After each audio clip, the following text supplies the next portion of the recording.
So anyway, Annex A, Section B of Operation Garden Plot defines tax protesters, militia groups, religious cults, and general anti-government dissenters, we've heard of those, you know, okay, as disruptive elements. Well, that's what a disruptive element is. I forgot. They must be disrupting. So this calls for the deadly force to be used against any extremist or dissident, oh my God, okay, preparing any forms of civil disorder. Did you listen to what I just read? This is called Operation Garden Plot. Yeah, you remember all those executive orders Bush, you know, signed? Executive order. Executive order. Did any of you read those? Do you understand what they mean and what's happened based on a lie called 9/11? There's a little bit on Operation Garden Plot, but it gets better. Why? Because you're busy. It's important what the Red Sox are doing this week, isn't it? Spring training camp and all that. How about the Sunshine Project? Why don't you type that into your little Google search engine? You know, U.S. military operating secret chemical weapons program Sunshine Project provides evidence of U.S. violation of international law. Look, folks, I'm not even into international law, okay? I could care. I think we're a sovereign nation. Hey, I think Massachusetts is a sovereign state.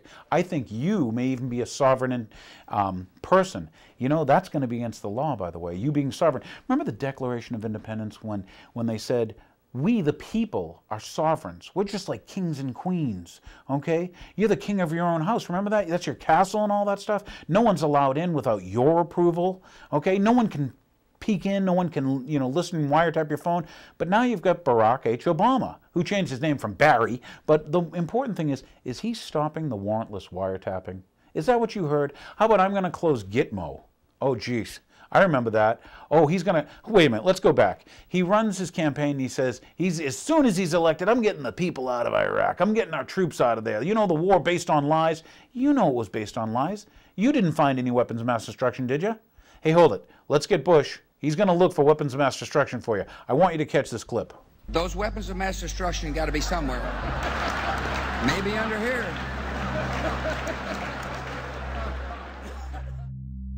Nope, no weapons over there.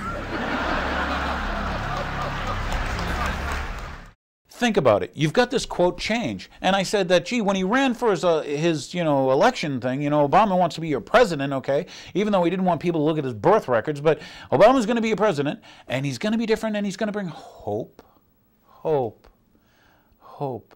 Look at the people out there. It's like a drug. They're all on the Ritalin and Prozac. You can see the Ritalin and Prozac people, because when you watch the Obama Love Fest, you're like, they got to be taking something, because evidently they don't want to ask questions. Okay? I asked earlier for the Sharon Holocaust survivors to remind their neighbors about what happens when they have lists that people can't, you know, get off of, that they're not guilty of anything. I mean, and then we listened to Rahm Emanuel who said, well, they maybe, could be, might be. What does maybe, could be, might be mean? If you are on the no-fly list because you are known as maybe a possible terrorist, you cannot buy a handgun in America. Because you are known as maybe a possible terrorist, because you're not part of the American family. You don't deserve that right. But they're not part of the American family. Do you see the fascism they're selling you daily on your news? My God. You know, your God, our God, their God, whose ever God it is. Do you see it? Can you smell it? Can you taste it? Is it time for you men to stand up and become men again? What does it take? What is it going to take? How many of these shows am I going to have to do before you start waking up and saying, you know what, the Constitution is important. The Bill of Rights, they're important. They're more important than any threat anybody from anywhere tells you or sells you that you have. We've got a threat. It's a threat. There's a guy in a cave. Oh, there's a guy in my teacup. Come on, people. Northcom is putting troops on your streets. Read the Army Times. Maybe I'm lying. Do you think I lie a lot? Have you checked anything I've ever said? Well, read the September 8th issue of the Army Times and find out if I'm wrong. Is Northcom putting the United States Army on your streets? Once again, have you traveled to other countries? Well, how do you feel when you see guys with guns walking down your streets? I'm sure you're okay with it because, you know, hey, you're not going to say anything. You don't give those people a hard time, do you? Yeah, yeah. That's what you need, is not only Big Brother, big, well-armed brother, okay? As cameras get put up on all your intersections, it's not Big Brother. As they warrantly wiretap your phone, it's not Big Brother. As the worldwide wiretap, the World Wide Web, okay, watches everything you do, it's not Big Brother. As NSA spies on you, it's not Big Brother. As you go to the library and the Patriot Act says, well, they got to tell what the librarian, without telling you, has to tell them, you know, he checked out a book today. Did you check out a book today? Are you on the list? Can you buy food? Can you get a job? Are you on the list? You know, it always starts reasonable. I'm sure that Obama's going to sell you reasonable gun control. What I believe Obama's turning into is one of the best pitchmen, hitchmen, whatever you call a shyster who, you know, sells you stuff. We just want reasonable gun control. Look at all these mass shootings. They're not going to tell you that, hey, those people are under, you know, under the prescription donation program of some shrink. No, and that they were taking serotonin uptake inhibitors like that stupid monkey ape thing, right? Rip the lady's face off. Come on, people. Have you seen this before?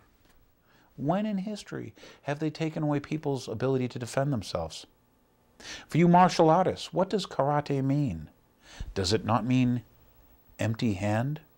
Isn't that why when you look at the martial arts and you look at the martial arts weapons and stuff, why do they have a staff? Were people able to walk around with a staff? Because they weren't allowed weapons. Why do some of their weapons look like farming tools? Because they were farming tools.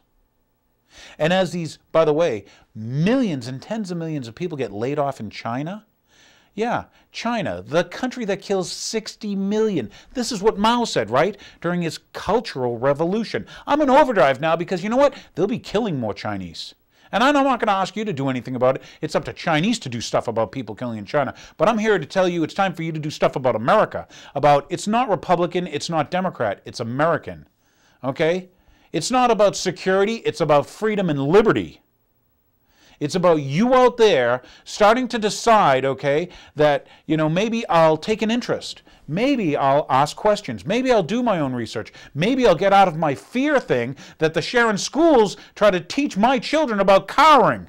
Do you believe that? In my school system, they teach them to what? It's like the duck and cover thing. I guess you guys got to learn about Edward Bernays. We'll go into that in another show, okay, about how we use the fear of the, you know, the bomb. Oh my God, duck and cover and roll. How here's a guy, oh, don't even get me going. But what are we doing? We're doing lockdowns, lockdowns, lockdowns.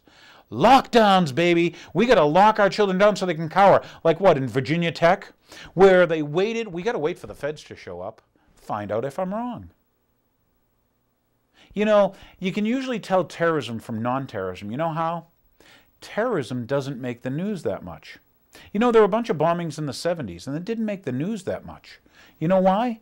Because the globalists, the people in control of the media, and the people in control, they didn't want to give the terrorists the power by putting fear into the people. Because isn't that what terrorism's about? Putting fear into the people?